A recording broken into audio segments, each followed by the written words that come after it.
Garwi declares no one born of a woman can stop mnangagwa term extension. The 16th of August 2025, by Marvin Chenbiri, Politics, Zanu PF Mashonaland East Provincial Chairman, Daniel Garwi, has stirred political debate after declaring that there will be no elections in 2028, effectively endorsing an extension of President Emerson Mnangagwa's rule beyond the current constitutional limit. Speaking during a District Coordinating Committee (DCC) meeting on the 11th of August, Garwi insisted that the ruling party was committed to driving Vision 2030, Mnangagwa's flagship economic program, and said nothing could derail it. There is no election. DCC, do you hear? There are no elections. We're going to 2030 building the country, whether they like it or not, shame or no shame. We're unstoppable, Garwi told supporters. He added that no one born of a woman could block the initiative. In remarks that appeared to target Vice President Constantino Chiwenga, widely seen as Mnangagwa's successor,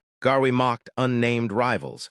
He accused one of resorting to superstitious practices, claiming someone plucked a live black chicken to seize power. But the one ruling is Mnangagwa. Don't kill chickens in vain. Extending Mnangagwa's mandate would require amending the Constitution, a step expected to spark sharp opposition from both rival parties and within Zanu PF itself. Officially, Mnangagwa has consistently stated he will retire in 2028 at the conclusion of his second term. However, insiders claim a different plan is being devised by the president's allies. According to senior party figures, the strategy would involve sidelining Chiwenga by elevating businessman KUTYA Tagwari to party vice president at the 2027 Congress. Mnangagwa would then step down on schedule, leaving Tagwari to assume the presidency and extend governance until 2030. The statement has heightened tensions within Zanu PF, underscoring the uncertainty surrounding succession as the country edges closer to the next election cycle.